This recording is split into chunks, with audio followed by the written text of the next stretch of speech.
सम्यक संबुद्धांच्या जे दंतधातू आलेले होते, जे दंतधातू आलेले ते वेगवेगळ्या ठिकाणीमध्ये होते आणि कॅन्डीमध्ये आत्ता ते दंतधातू आहेत ते कॅन्डीमध्ये जाण्याच्या आधी या ठिकाणी विहारात जे आहे तिथे होतं आणि याला चारी दिशेंना दरवाजे आहेत.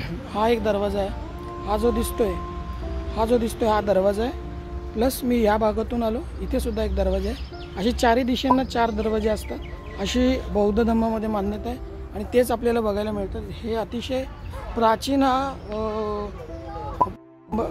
हे मॉन्युमेंट आहे, हे आपल्याला दिसते आणि हे महत्त्वाचं आहे की इथे कधी काळी 5व्या शतकामध्ये बुद्धांचा जो दंतधातू होता तो भारतातून इथे आला आणि तो इथे आपल्याला बघायला मिळतो.